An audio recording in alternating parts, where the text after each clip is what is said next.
Thank you very much. I'm Richard Jordan, chairman of the conference. I'm going to just introduce Khalid Dawood, who will introduce the speakers. So Khalid, thank you very much for moderating this session, and I turn it over to you, and I will return in about 3 minutes. So our next speaker is Dr. Rosalind Peterson. She's the California president and co-founder of the Agriculture Defense Coalition, formed in 2006 to protect agricultural crop production from uncontrolled experimental weather modification programs. A very interesting topic, you know, for a non-specialized person like myself.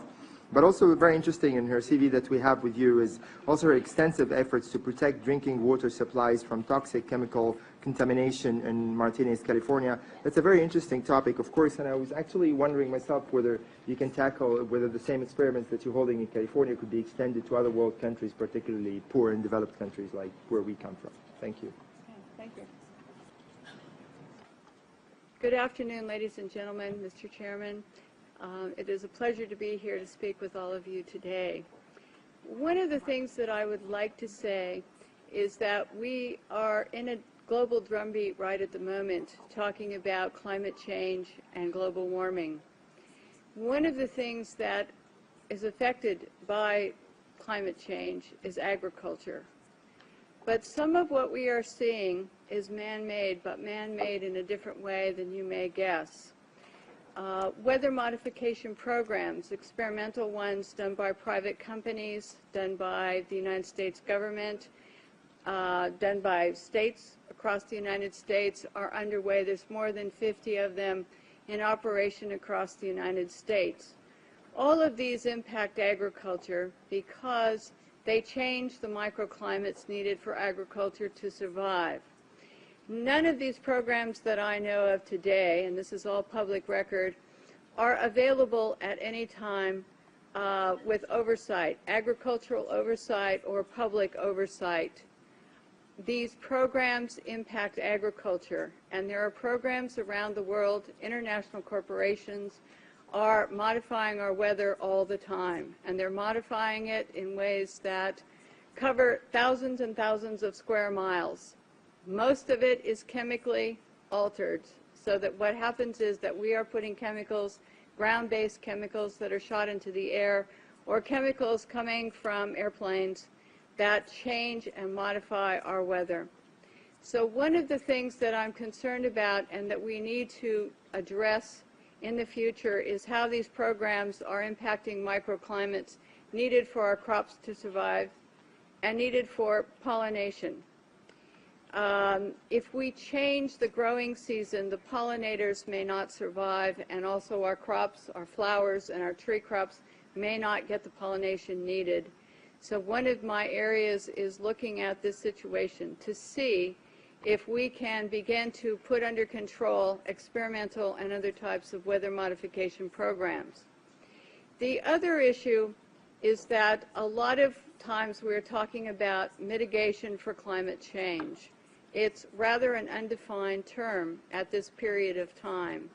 And so what happens is that many times we're talking about artificially putting chemicals like sulfur or particulates into the atmosphere in what they call geoengineering schemes to reduce and help the planet, supposedly, but help the planet to not go through such a tremendous global climate change and to mitigate global warming. However, the incidence of putting chemicals into our atmosphere is going to change and impact agricultural crop production. And if you take and you put up into our skies chemicals to reduce the amount of sunlight reaching the earth, you are going to begin to reduce crop production. Studies at the University of Illinois on corn crop production show reductions. Without the process of photosynthesis, whereby plants from direct sunlight gain the energy to grow, to produce crops, we are going to find ourselves, if we mitigate in that direction, impacting the crop production not only here in the United States, but worldwide. One of the things that is impacting crop production right now in the United States and reducing photosynthesis and also impacting the ability of solar power panels to generate the type of power that they should is persistent jet contrails. NASA talks about persistent jet contrails as exacerbating global warming because they trap warmth in the atmosphere when they produce cirrus and man-made clouds. NASA also talks about that that these aircraft leaving persistent contrails are changing our climate. And when they change our climate to the degree that one jet can leave a persistent jet contrail which will spread across our skies from what this picture up here on my left on the screen looks like, which is a trail left by a jet, that trail can expand to 4,000 kilometers and last for 20 hours. This was unheard of in the early 60s and the 70s, and it wasn't until the late 1980s that there was a change and we started to have persistent jet contrails that persist. NASA studies show that part of our global warming problem could be attributed to these types of contrails and the jets that leave them. So one of the issues as we go through is, how do you like your skies, natural or man-made? And right now we are making man-made clouds, and this is trapping warmth in our atmosphere. The climate change that is produced by these jets, not all jets, mostly some non-commercial, but what happens to our skies is that we start to see the changes. The man-made clouds do trap the warmth, and they increase the humidity. This allows for pests to proliferate, diseases, molds, mildews, funguses, and viruses. This is a man-made cloud, ladies and gentlemen, and these pictures I took myself over Northern California, and this is a burst. This is where a jet left a huge plume, and then this turned in at the end of it to a burst. And this is not normal, never seen before in our county historically, and I was born and raised there. This is another picture showing the jet trail just before the burst. This is our skies, and I want you to know that what you're seeing now, a lot of times many scientists know, especially at NASA and in other areas, that the skies that we're seeing are not normal cloud formations. These are man-made. And what happens as we reduce the amount of sunlight in a form of global dimming, we reduce the solar power with these type of clouds, and we reduce photosynthesis, which is going to impact agriculture. The pictures look odd. The formations don't look like normal clouds that people have seen before historically. This is another type of man-made cloud, and what we have done and what you're seeing here is we have the photographs from the times that the jet leaves the first trail as a thin, spindly trail to where they form into these different types of cloud formations. All of you can start looking up and seeing this. What happens is that there are experiments, and there's a color, you can see some color in this photograph. And part of what we're doing also is we're sending up canisters. The United States government, NASA, the U.S. Air Force, is sending up canisters into the atmosphere filled with chemicals to modify and experiment with our ionosphere. And when we modify and experiment with our ionosphere up here, we create experiments which they can see through these persistent jet contrails as they stay in the sky for long periods of time, and they can watch the experiments. The type of chemicals they are using are aluminum, barium, strontium, and these canisters are sent up on rockets, and what they do is they superheat the canisters to create experiments in our atmosphere. The experiments can give you colorful auroras, which they talk about as being wonderful. Many times people think that the auroras in Alaska and the ones we see are normal, but there's beginning to be more and more seen across the United States and elsewhere where aluminum, trimethyl aluminum experiments to make clouds are beginning to impact us. The reason I am concerned for agriculture is that none of these experiments have any public oversight nor agricultural oversight. Our drinking water is impacted because the chemicals are now beginning to show up in our drinking water. In California, the State Department of Health drinking water tests were examined between 1970 and this year, and we found unusual spiking in barium, aluminum, strontium, magnesium, calcium, manganese, and all of these spiked at the same time in various drinking water supplies across the state of California and also in Arizona. So what's happening with these atmospheric tests is that aluminum, as one example, gets into, with increased pollution and acid rain, gets into the root systems of our crop trees and our trees, and it looks like the trees are dying of drought. But they're not. What happens is that the root systems can no longer absorb the water and the nutrients needed to survive. Many of our forests in Redding, California, and other areas are dying. The oak trees, the redwood trees, the Douglas fir, across the United States, many areas. We believe that these trees are impacted because they cannot absorb enough water because aluminum is going into their root systems. Also, molds, mildew, and fungus from warmer temperatures produced by persistent jet contrails are also allowing pests and molds to proliferate, also impacting tree health and crop health. The skies that you see up here, it is important to note, have a white haze to them. When crossing the United States 2 days ago, we saw this man-made produced haze all the way across the United States. There were a few real clouds. We saw the persistent jet contrails from the jet windows, and the skies in the white haze looked a lot like this. So one of the things that we need to really look at is that jet fuel emissions contaminate our air, much as automobile exhaust.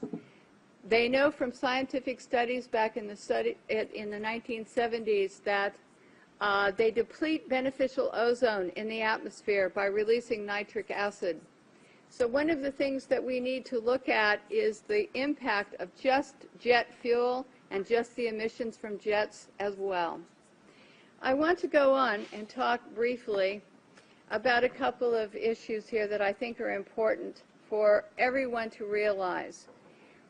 If we don't look at the problems that we are creating, the atmospheric testing programs, in other words, the jet contrails that are warming our climate, and we say to ourselves, we want to geoengineer something else. We want to add more particulates to help global warming or to stop climate change.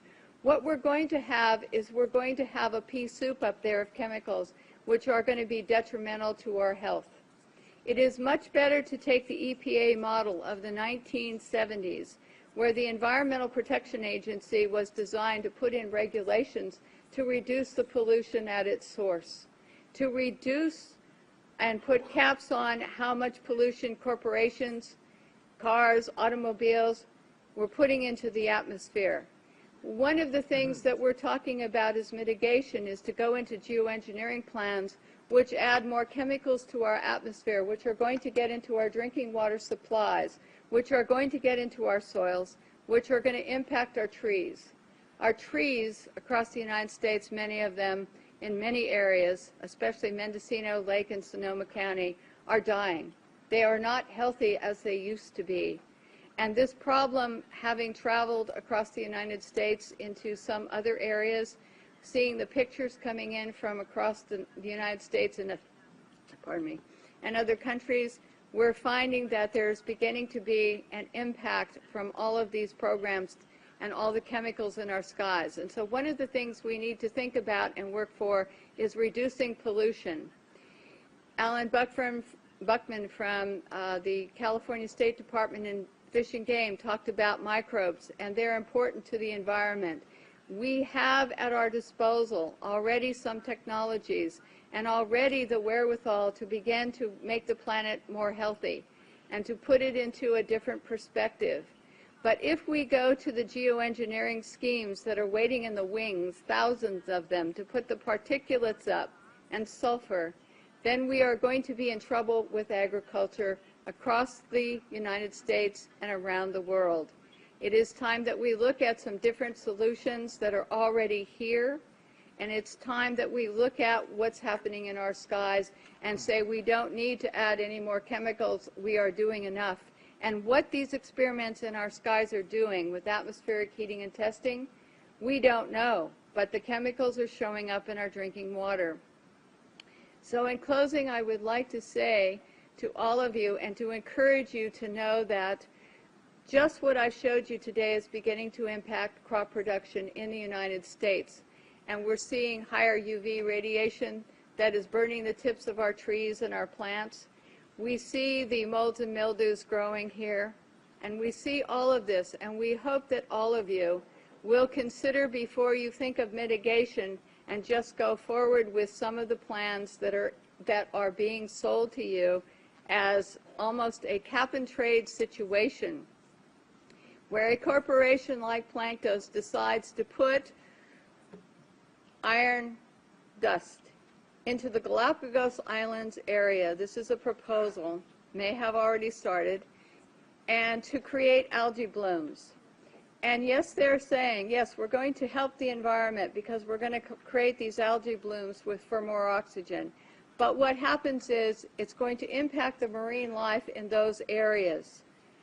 As a geoengineering plan, it is going to be sold. The credits for this, the supposed benefits, is to be sold as credits to people who want to pollute more.